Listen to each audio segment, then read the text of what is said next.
창세기 4장 23절에서 26절에 있는 말씀 보도록 하겠습니다.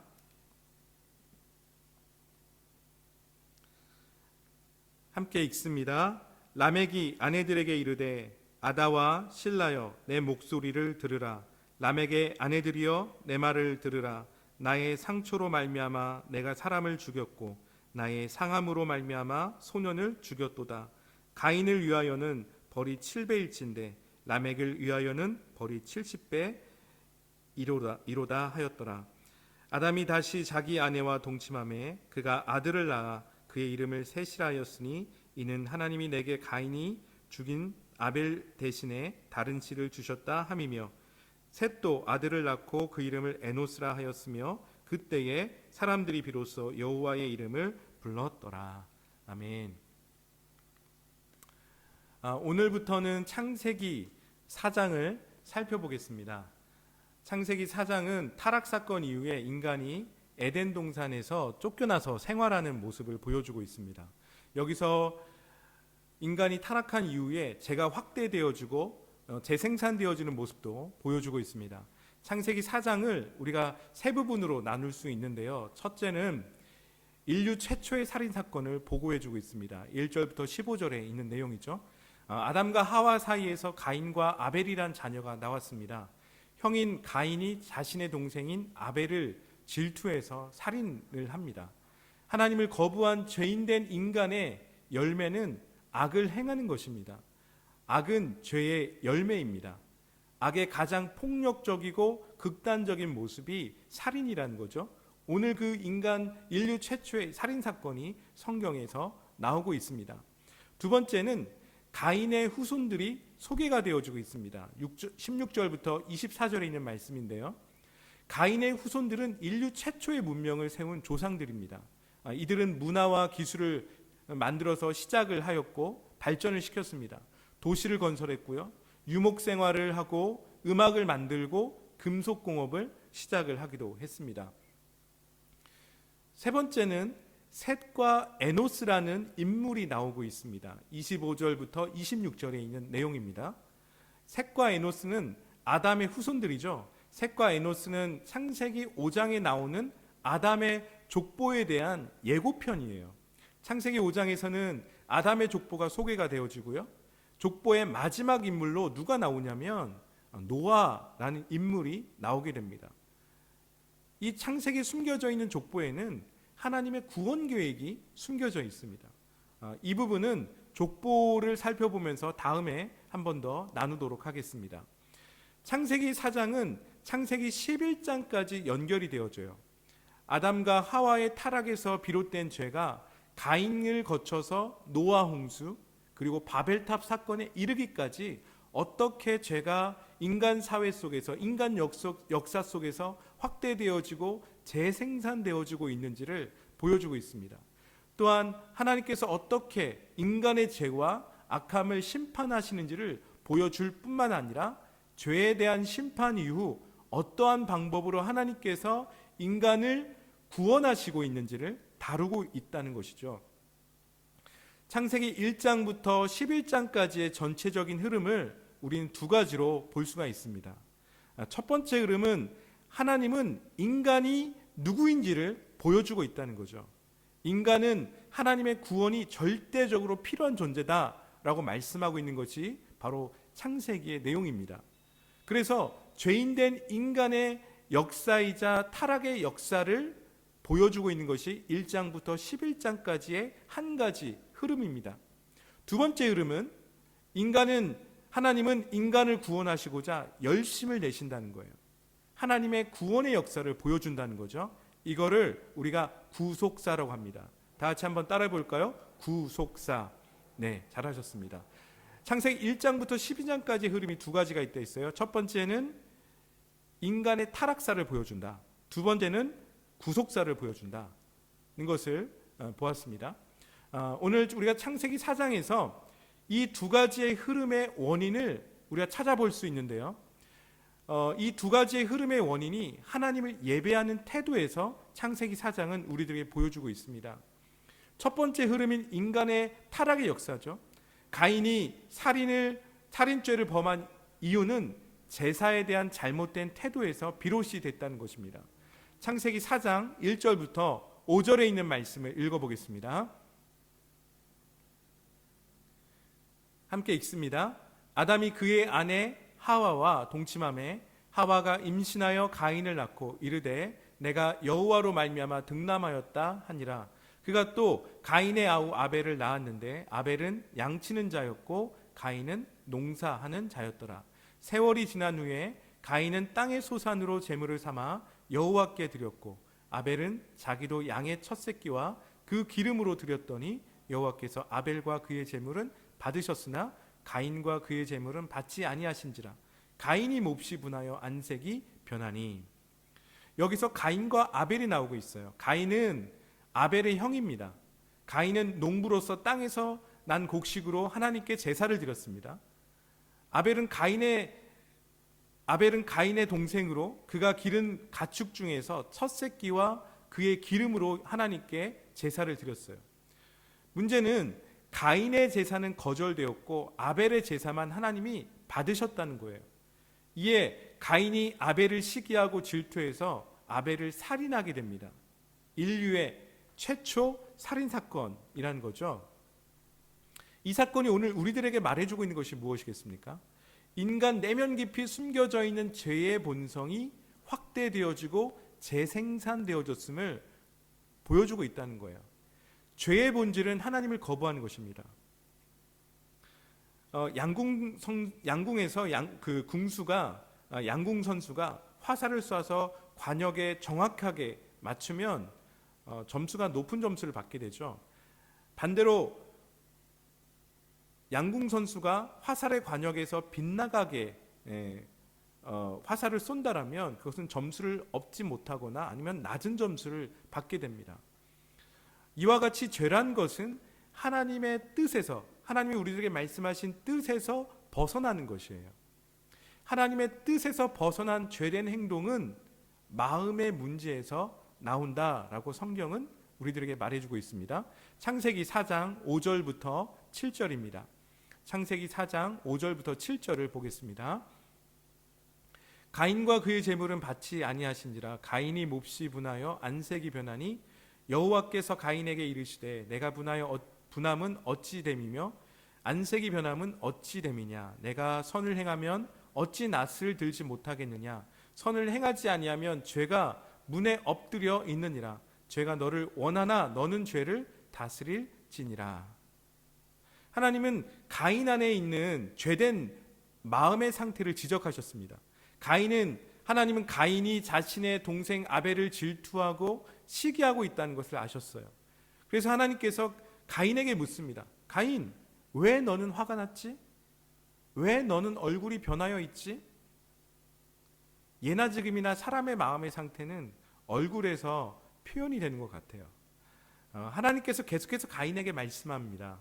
가인, 너는 양심에 꺼리낌이 없다면 그렇게 화가 나거나 얼굴색이 변하지 않을 거야. 가인, 너는 죄를 다스려라. 너 안에 있는 강렬한 죄의 유혹과 욕망을 다스려라. 이것이 하나님의 말씀이었다는 거죠. 하지만 가인은 죄를 다스리기보다는 죄의 지배를 받아서 동생을 살인하고 맙니다. 여기서 아담과 하와가 하나님의 말씀에 불순종한 죄가 그들의 아들의 때에 와서 형제 살인이라는 무서운 범죄로 확대되어지고 재생산되어지고 급성장했다는 것을 우리는 보게 된다는 거예요. 앞으로 우리가 성경을 계속해서 읽게 되면 성경이 계속해서 보여주고 있는 것은 인간의 타락의 역사라는 겁니다. 인간 타락의 핵심은 죄를 다스려야 하는데 죄의 지배를 받고 있다는 것을 말해주고 있다는 것입니다. 그 중심이 가인의 후손들이라는 겁니다.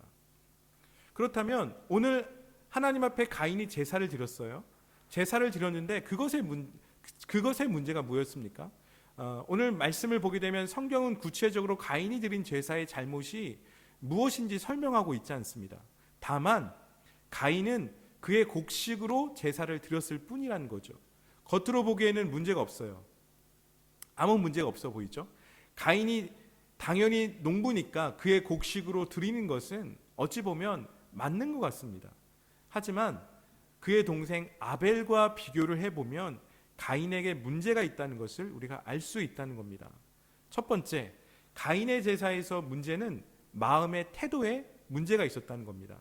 창세기 4장 4절 말씀을 보도록 하겠습니다. 창세기 4장 4절입니다. 아벨은 자기 양의 첫 새끼와 그 기름으로 드렸더니 여호와께서 아벨과 그의 제물은 받으셨으나, 아벨은 양의 첫 새끼와 그 기름으로 드렸다고 말하고 있습니다. 아벨은 첫 새끼 중 가장 살찌고 기름진 좋은 것으로 하나님께 제사로 드렸어요. 정성이 들어갔다는 거죠. 아벨은 하나님께 예배를 드리기 위해서 자신의 가축 중에서 좋은 것 중에 좋은 것을 골랐다는 것이에요.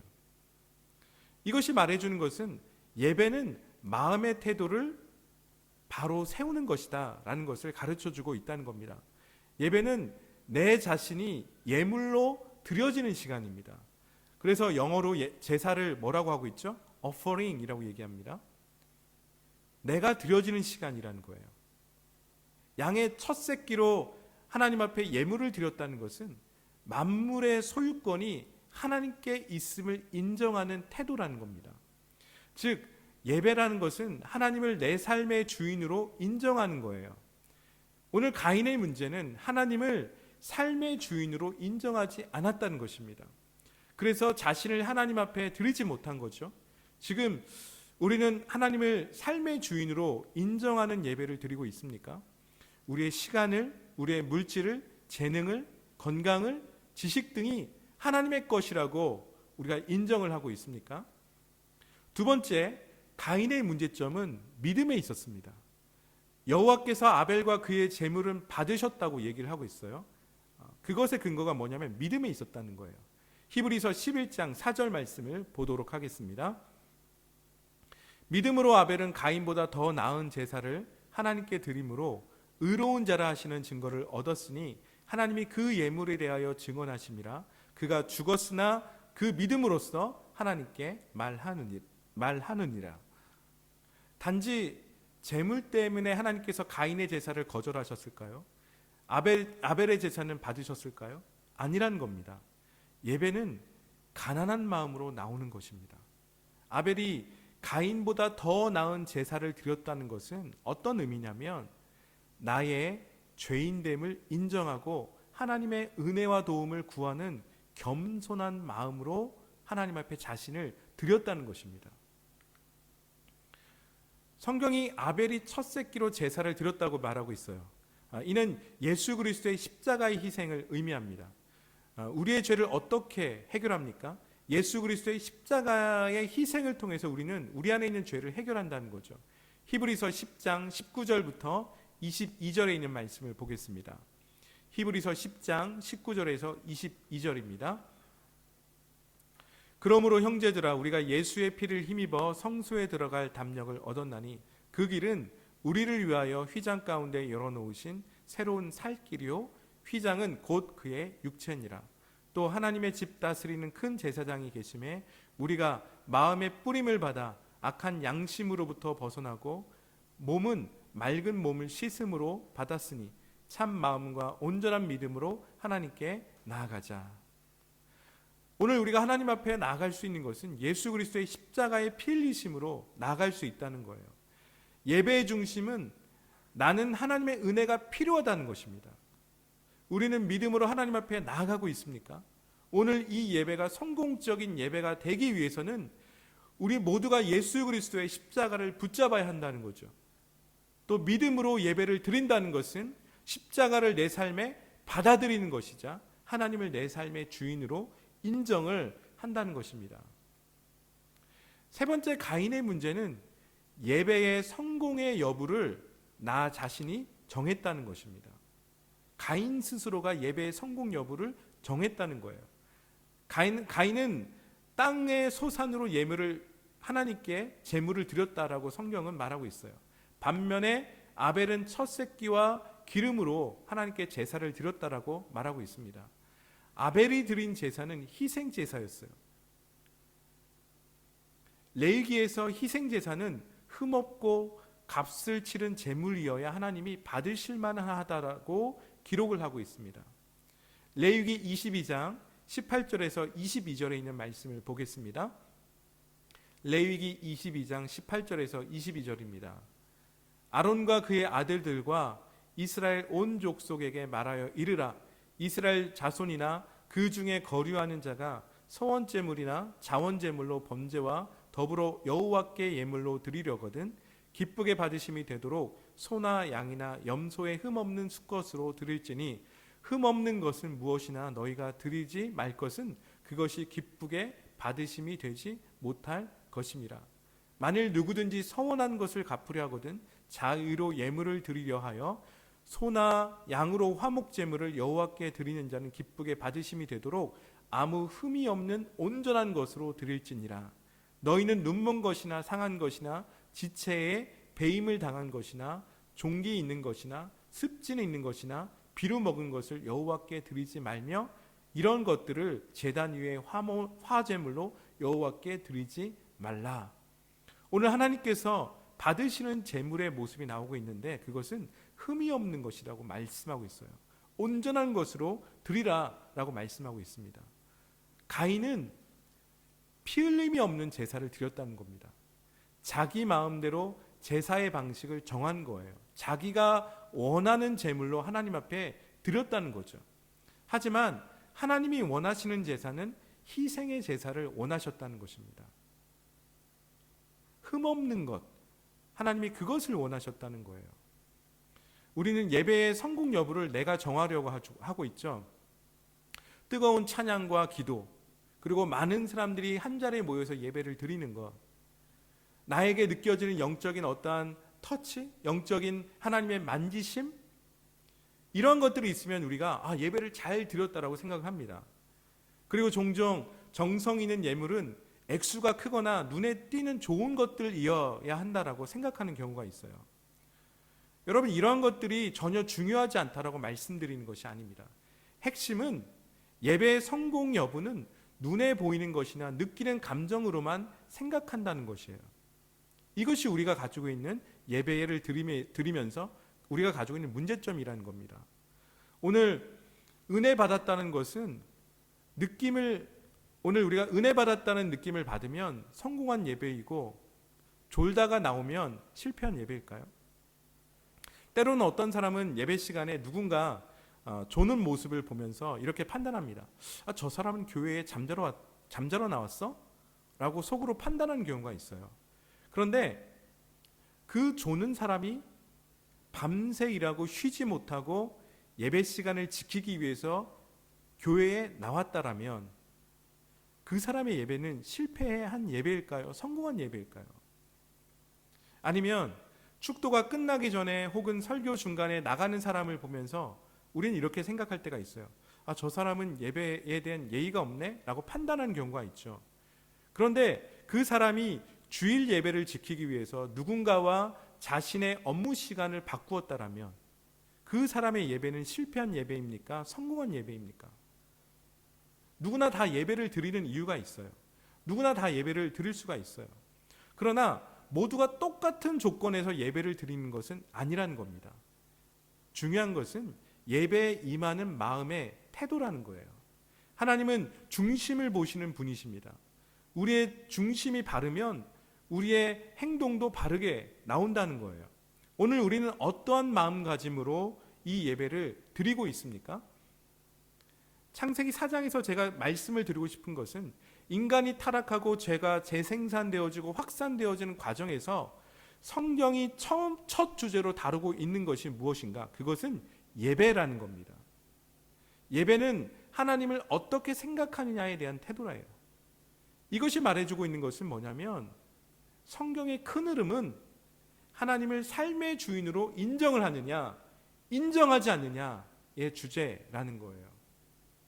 성경의 큰 흐름은 하나님을 나의 삶의 주인으로 인정하느냐 인정하지 않느냐의 주제라는 겁니다. 하나님을 삶의 주인으로 인정하지 않는 것이 가인의 모습이었고 그 가인의 후손들이라는 거죠.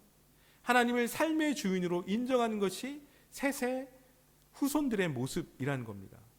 가인의 후손은 인류의 문명을 발전시켰습니다. 그러나 죄를 다스리지 못했어요. 죄의 지배를 받았다는 것이죠. 하나님을 삶의 주인으로 인정하지 않았다는 것입니다. 대표적인 인물이 오늘 본문에서 나오는 라멕이라는 인물입니다. 창세기 4장을 보겠습니다. 창세기 4장 23절 24절입니다. 창세기 4장 23, 24절입니다. 라멕이 아내들에게 이르되 아다와 실라여 내 목소리를 들으라. 라멕의 아내들이여 내 말을 들으라. 나의 상처로 말미암아 내가 사람을 죽였고 나의 상함으로 말미암아 소년을 죽였도다. 가인을 위하여는 벌이 7배일진데 라멕을 위하여는 벌이 77배이로다 하였더라. 라멕은 능력 있는 자란 뜻이에요. 라멕은 가인의 후손이죠. 라멕의 아들들은 노아 홍수 이전에 가축을 치거나 수금과 퉁소로 연주하거나 또는 구리와 쇠로 여러 기구들을 만든 조상들이었습니다. 라멕에게는 말씀을 보니까 두 아내가 있었어요. 아다와 실라라는 두 아내가 있었습니다. 여기에서 죄를 다루는 열쇠가 나오게 된다는 거예요. 아마도 어떤 분은 당시 그대의 그 지역의 문화상 두 아내를 거느리는 것은 문제가 되지 않는다라고 생각하시는 분이 있을 겁니다. 왜냐하면 성경을 보면 아브라함도 야곱도 다윗도 솔로몬도 여러 명의 아내를 두고 있기 때문이라는 거죠. 라멕에게 있어서 문제는 뭐냐면 하나님이 정해주신 결혼제도인 일부 일처제를 인류 최초로 일부 다처제로 자기 마음대로 바꾼 인물이라는 겁니다. 하나님의 창조의 원리를 왜곡한 인물이 라멕이라는 거예요. 그런데 라멕에게 또 다른 문제가 있습니다. 4장 23절 말씀을 제가 공동 번역으로 읽어드리겠습니다. 한번 잘 들어보세요. 라멕이 아내들에게 말하였다. 아다야 실라야 내 말을 들어라. 라멕의 아내들아 내 말에 귀를 기울여라. 나를 해치지 마라. 죽여버리리라. 젊었다고 하여 나에게 손찌검하지 말아라. 죽여버리리라. 여러분 23절 말씀이 느껴지십니까? 어떠한 뉘앙스를 품고 있는지 느껴지시죠? 라멕에게는 분노가 있었고요. 복수심이 있었어요. 분노와 복수심 그리고 내면의 상처를 잘못된 방향으로 드러낸 사람이 라멕이라는 거예요. 성경에서는 라멕이 인류에 있어서 두 번째 살인자이자 인류 최초의 가정폭력범이라는 것을 말해주고 있습니다. 23절 말씀을 보면 라멕이 아내들에게 언어폭력을 사용하고 있다는 것을 느낄 수가 있어요. 아다야 실라야 내 말을 들어라. 라멕의 아내들아 내 말을 들여라. 나를 해치지 마라. 죽여버리리라. 나에게 손찌검하지 말아라. 너희가 젊다고 해서 나를 우습게 여기지 말아라. 내가 너를 죽여버리겠다. 어떤 뉘앙스인지 느껴지시죠? 돕는 배필로 하나님께서 아내를 허락해 주셨는데 그 돕는 배필을 어떻게 하고 있습니까? 함부로 하고 있다는 거예요. 아내를 존중하지 않고 있고요. 가부장적인 권위를 내세우고 있는 겁니다. 억압하고 있다는 거예요. 가정을 억압하고 있고 자녀를 억압하고 있고 아내를 억압하고 있다는 겁니다. 이것은 성경이 말하고 있는 가정의 원리가 아니라는 거죠. 하나님께서 아담과 하와에게 그 가정을 이루게 하셨을 때는 하나님의 사랑의 원리 가운데서 서로를 돕는 배필, 서로가 필요한 존재로서 살도록 하셨다는 거예요. 그런데 오늘 라멕의 문제는 뭐겠습니까? 사랑의 원리가 아니라 힘의 논리, 힘의 원리로 아내를 다스리고 가정을 다스리고 있다는 것이에요. 그리고 24절 말씀을 한번 읽어보겠습니다. 24절 다 같이 읽어봅니다. 가인을 위하여는 벌이 7배일진데 라멕을 위하여는 벌이 77배이로다. 이 표현은 어떤 표현일까요? 이 표현은요, 하나님을 조롱하는 표현이라는 겁니다. 라멕이 가지고 있는 교만과 자만을 보여주고 있다는 거예요. 라멕은 가인이 살인 행위를 저지른 것을 정당하다라고 말하고 있다는 것입니다. 쉽게 말하면 이런 거예요. 아니 하나님께서도 가인의 살인 행위를 보호해 주셨는데 나의 정당한 이 보복 행위도 하나님께서는 나를 더 보호해 주실 거야. 나의 정당성, 나의 보복한 이 행위를 하나님 나를 정당하게 여겨 주실 거야. 바로 이런 뜻을 가지고 있다는 것입니다. 라멕은 자신의 폭력을 정의란 이름으로 공공의 이익이란 이름으로 정당화를 시키고 있다는 것입니다. 이처럼 자기 자신은 잘못이 없고 정당하다, 정의롭다라고 생각하는 것이 종교에서 어떻게 표현되고 있습니까? 내자죠. 따라해 보겠습니다. 율법주의입니다. 뭐라고요? 율법주의라는 거예요. 모든 판단의 기준은 나에게 있다는 거예요. 나 중심적인 사고로 남을 판단하는 것이 율법주의라는 거죠. 내 기준에서 종교의 모든 규율을, 종교의 모든 잣대를 다른 사람에게 재고 있다는 거예요. 내가 행하는 모든 종교는 맞는 것이고 너의 종교의식은 틀렸어. 너의 종교 생활은 틀렸어. 이렇게 살아야 돼. 이렇게 기도해야 되고 이렇게 예배해야 되고 이렇게 말하는 것들이 율법주의라는 거죠. 그런데 이러한 자기 정당화 그리고 율법주의의 문제는 뭐냐면 희생양을 요구한다는 것입니다. 질서를 지키기 위해서, 법을 지키기 위해서, 공동체의 평화를 지키기 위해서, 그리고 통제를 위해서 폭력은 정당한 것으로 간주한다는 거예요. 그래서 무고한 시민들을 악의 세력으로 몰거나 숙청하거나 인종차별하거나 박해를 할 수 있고 전쟁도 가능하다는 것입니다. 그 대표적인 것이 무엇입니까? 십자군 운동이라는 거죠. 역사 속에서 나와 있는 것. 신의 이름으로 학살을 하고 신의 이름으로 사람들을 죽이는 일들, 이것들은 정당하게 생각을 했다는 것입니다. 무분별한 환경 파괴도 가능하다는 거죠. 여러분, 다 이런 것들이 어떻게 됐습니까? 다 정의란 이름으로, 공공의 선이란 이름으로 폭력이 정당하게 사용이 되었어요. 우리는 내가 의롭게 보이기 위해서 누군가를 불의한 사람으로 만들기로 하죠. 바로 누군가를 희생시킨다는 겁니다. 내가 정당하기 위해서는, 내가 행하고 있는 것이 정당하기 위해서는 누군가가 희생되어져야 한다는 거죠. 여러분, 이렇게 되면 죄 없는 사람들이 피를 흘리게 됩니다. 바로 이것이 라멕의 모습이라는 거예요. 이것은 하나님의 창조의 원리가 아니라는 겁니다. 악한 인간의 모습이라는 거예요. 이렇게 볼 때 우리는 인간 역사는 타락의 결과라는 것을 보게 된다는 거죠.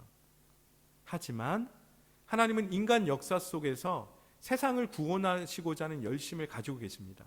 성경은 하나님의 구원의 역사를 보여주고 있습니다. 이것이 두 번째 흐름인 구속사라는 거예요.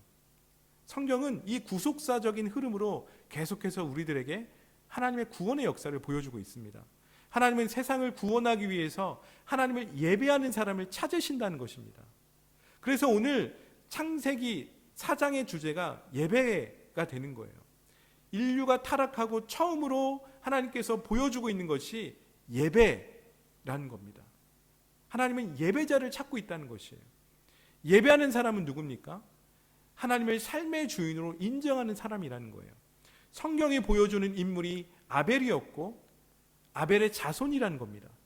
그 자손들이 오늘 말씀에 누구로 나오고 있죠? 셋과 에노스라는 거예요.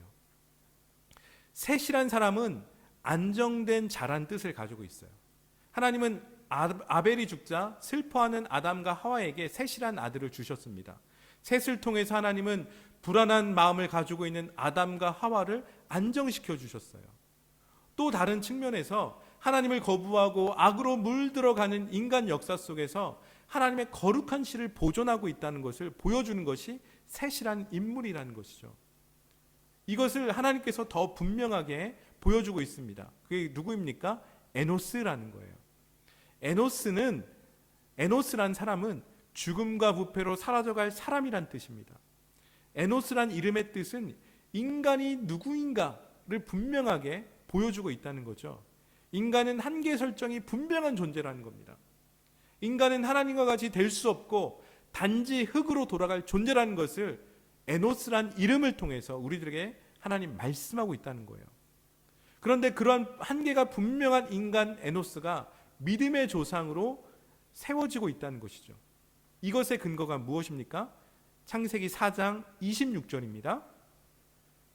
창세기 4장 26절 다 같이 읽어보겠습니다. 셋도 아들을 낳고 그의 이름을 에노스라 하였으며 그때에 사람들이 비로소 여호와의 이름을 불렀더라. 말씀을 보니까 그때에 사람들이 여호와의 이름을 불렀더라 라고 하고 있어요. 에노스는 어떠한 사람이냐면 공적인 예배의 개념을 인류 최초로 세운 사람이 에노스라는 거죠. 셋의 시대에 와서야 하나님을 삶의 주인으로 인정하고 하나님을 진심으로 찾고 하나님의 말씀대로 살고자 하는 세대들이 나왔다는 것을 성경은 우리들에게 말씀하고 있다는 겁니다. 가인의 후손들은 하나님을 삶의 주인으로 인정하지 않고 자신들의 힘과 노력으로 자신들의 이름을 내면서 도시를 건설했고 문화와 기술을 발전시켰습니다. 그래서 하나님의 창조의 원리에서 벗어난 삶을 살았죠. 하나님을 인정하지 않는 삶을 살았어요. 이것이 노아 홍수의 원인이었고요. 이것이 바벨탑 사건까지 이어가는 것입니다.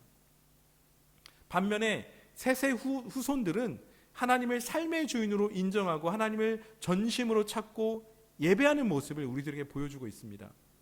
그래서 셋의 그 아담의 족보에서 나오는 인물, 마지막 인물이 누굽니까? 그 사람이 노아라는 거죠.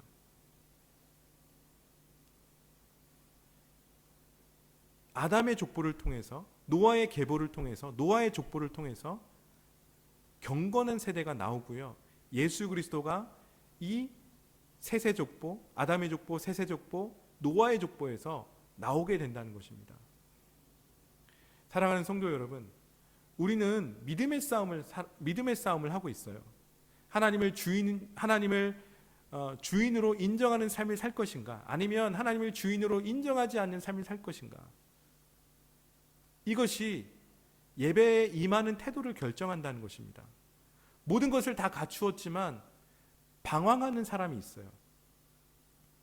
성경은 이러한 사람을 유리하는 자, 떠돌이라고 말씀하고 있습니다. 가인이 떠돌이였어요. 만족함과 행복감 없이 불확실한 미래를 향해서 비틀거리는 상태를 유리한다라고 표현하고 있죠. 떠돈다라고 표현하고 있습니다. 그 사람이 누굽니까? 가인이었다는 것이죠. 가인의 자손들이 문화와 기술을 발전시켰지만 왜 그들이 죄의 지배를 받습니까? 죄를 다스리지 못하고 죄의 영향력 안에 살아갑니까?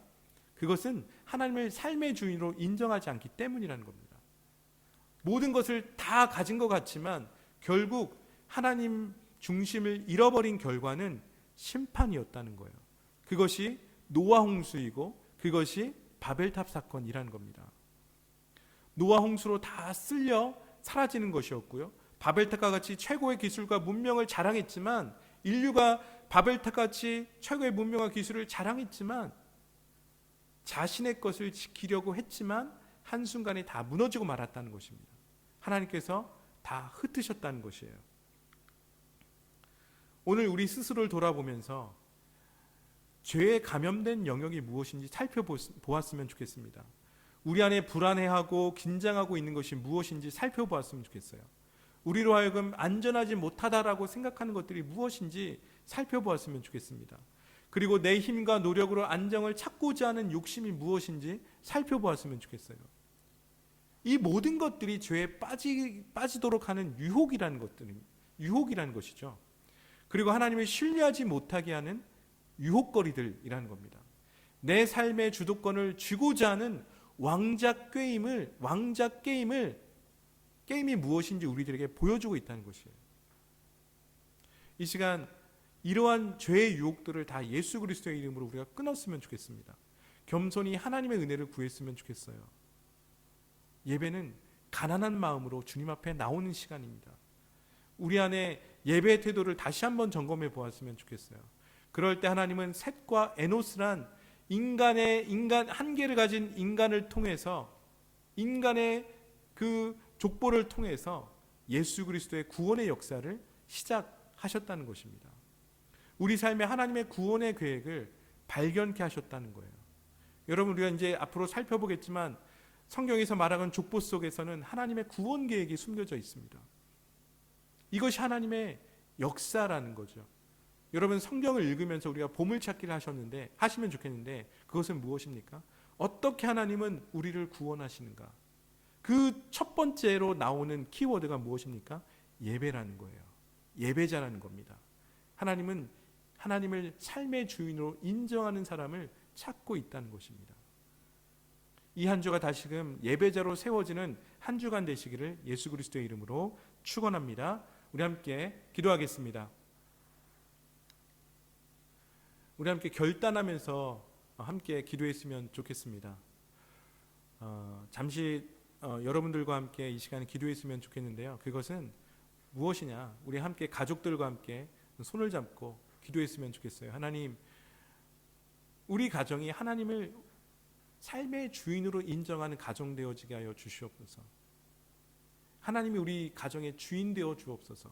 하나님이 우리 가정의 왕이 되어 주옵소서. 하나님, 우리 가정이 예배 공동체로 일어나게 하여 주옵소서. 경건한 세대가 이루어지는, 경건한 세대가 세워지는 가정 공동체 되어지게 하여 주옵소서. 여러분, 오늘 이 시간 잠시 우리 함께 기도하도록 하겠습니다. 우리 잠시 우리 목소리 높여서 온 가족이 함께 기도합시다. 다 같이 기도하겠습니다. 하나님 아버지, 감사합니다. 우리들에게 하나님의 은혜를 허락하여 주셔서 감사합니다. 하나님, 성경을 읽으면서 하나님의 그 역사 속에서 하나님 인간을 구원하시는 역사를 보게 해주셔서 감사합니다. 그 첫 번째로 우리가 하나님 앞에 나아갈 수 있는, 죄된 인간이 하나님 앞에 나아갈 수 있는 그 통로로 예배를 열어주셔서 감사합니다. 하나님을 우리 삶의 주인으로 인정하며 하나님을 우리 삶의 왕으로 인정하며 나아갈 수 있는 통로를 열어주셔서 주님 감사합니다. 하나님, 기도하는 것은 우리 가정 공동체가 예배 공동체로 일어나기를 원합니다. 하나님의 말씀이 읽혀지고 하나님 앞에 기도하고 하나님을 찬양하는 일들이 일어나기를 원합니다. 하나님, 우리 가정을 통하여서 다음 세대들이 하나님을 예배하는 세대로 일어나는 일들이 있기를 원합니다. 하나님, 경건한 세대로 일어나기를 원합니다. 하나님, 그래서 소망하는 것은 이 한 주가 다시 한번 하나님을 우리 삶의 왕으로 인정하며 하나님을 우리 삶의 주인으로 인정하는 선포가 있는 하나님 일들이 있게 하여 주시고, 그래서 사단의 권세를 무너뜨리고 하나님 우리 삶을 온전히 통치하시는 분이심을 아버지 고백하는 일들이 있게 하여 주옵소서. 오늘도 우리를 예배자로 부르시는 그 하나님을 찬양합니다. 예수님의 이름으로 기도합니다. 아멘.